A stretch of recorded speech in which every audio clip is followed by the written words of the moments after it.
I want to go to our good friends in Ireland, and I use that as in I'm being very deeply sarcastic because I think the Irish have behaved absolutely appallingly since Brexit, to be quite honest. But Mm. they've realised that they've shot themselves in the foot because the narrative from the Irish throughout the Brexit negotiations was we have to deal with the whole of the EU, not individual member states. You can't deal with us, you must deal with the EU.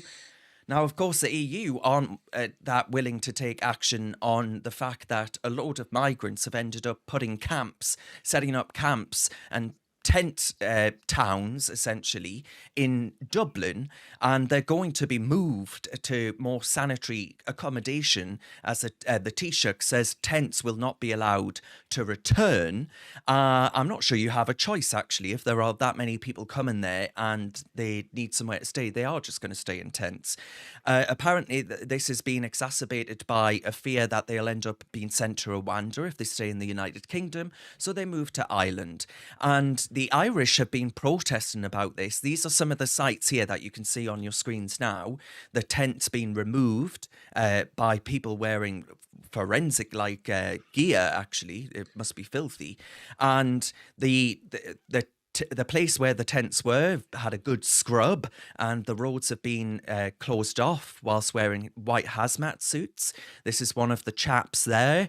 Refugees are not a threat. Well, you're not a refugee, you're an economic migrant, mate. So, change the record. You've been in more countries than I have my entire sodden life. And yet you say you're a refugee. Pull the bloody other one. But the Irish government say that 90% of the people claiming asylum in Ireland have crossed the country from the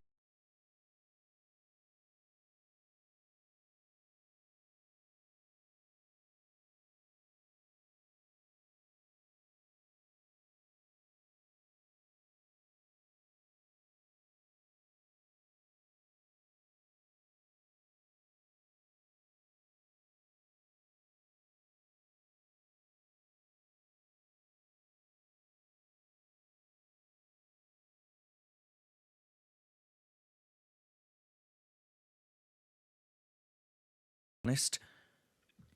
Yeah, I think that even if we don't agree to take them back, if they want to come back, they'll manage to come back across on a Well, boat yeah, themselves.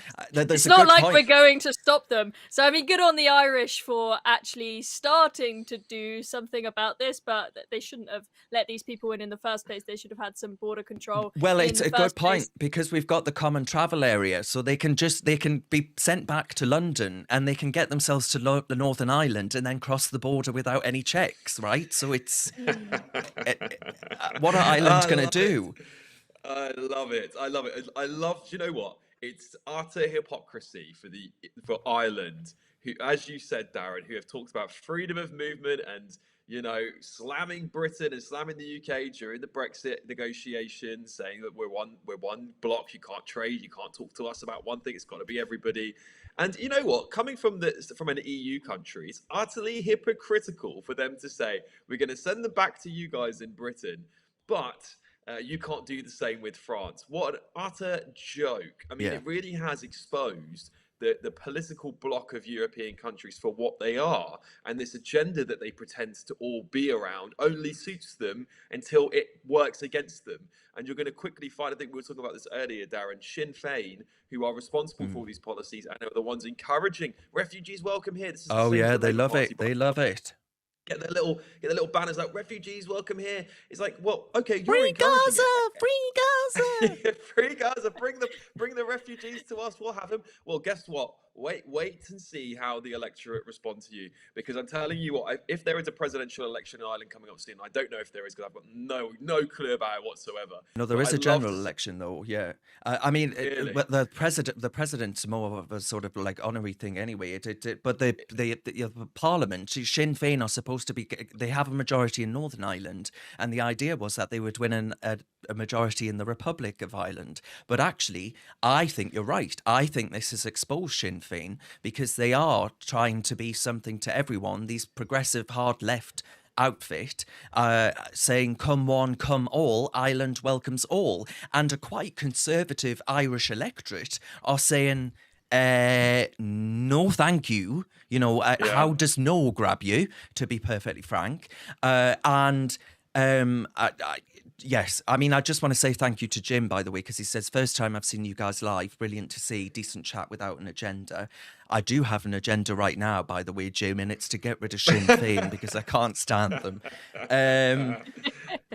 There's just chipping in one more thing here, is that the electorate definitely don't want this, but this isn't just about the streets being a complete mess, which is bad enough as it is, returning places into looking like something out of a third world country. But there's also definitely a safety aspect to this as well. I saw, and we've posted on the Reason page, a video of a load of these tent shanty towns, as they're calling them, literally right outside of a primary school. So you've got all these men who've come here illegally. God knows what they're going to get up to. We don't know who they are. Right next to a primary school full of kids. And just think, if you're a young woman walking home in the night and you've got to walk past a load of tents full of young men, you don't know who they are, you don't know where they've come from, you're probably going to feel a bit on edge, it's fair to say. I don't know if you guys saw that video that went viral that Lee Anderson put up from Blackpool, showing how much of a mess the streets have become since they've had such a sort of immigration problem there, and it was just horrifying. It really did. You didn't think it was a video of somewhere in Britain. Let me tell people, someone who spent a little bit of time in LA, we do not want our country, any part of our country, from the capital all the way down to the smallest towns, looking anything like it. It's dangerous. It smells bad, frankly. You can't get to work or school. If you've got kids, you have to drive everywhere or get picked up and dropped off door to door. You're certainly not allowed to walk around at night. And trust me, that is the direction we are headed in. And people will look back on videos like this in 10 years' time going, oh my God, I wish we'd listened to them, because this is where we're going. And it doesn't take long. It really doesn't. We haven't got enough homes for people. Before you know it, all your second homes, if you have any, they'll be sent off to house these migrants. Frankly, that's what's going to happen under the Labour government. You'll see them very quickly swinging to the far left once they kick out Keir Starmer in a year. But the Labour keeps saying, "Oh, our solution to this is safe and legal routes," and I say, right, okay, so you'll set up safe and legal routes, you'll get people applying to come here. And what do you think, Labour, will happen when you reject their asylum application?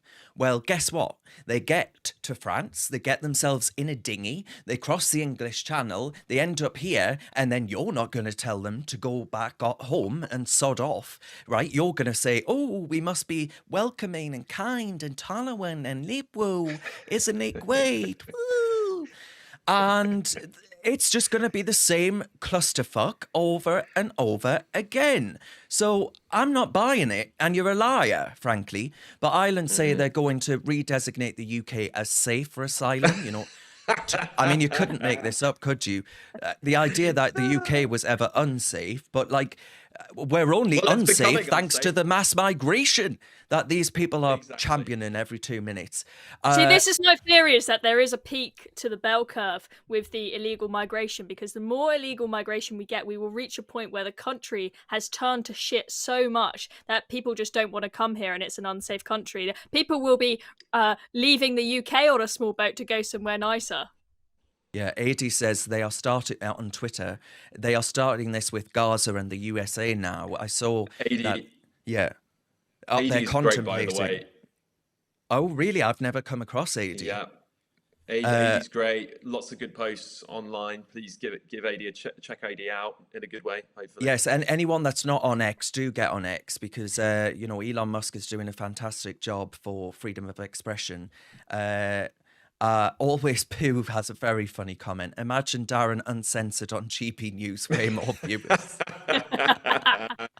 This is the uncensored platform. Exactly, guys. Come on, exactly. Subscribe to Reasoned UK. I couldn't But possibly. we can't call it that, because then we'll be stealing Tucker Drew's name. That's me. Not Tucker Drew, Tucker. I wanted to play you a video. Where have I got it? This is who I wanted to play you. So this woman here, delightful, horrible lady, is called Lillian Senoy Barr. and she's just become, she was nominated the mayor of Londonderry, or Derry, depending on your persuasion. And she is an SDLP, you know, the Labour Party in Northern Ireland, essentially. She's a councillor for that party.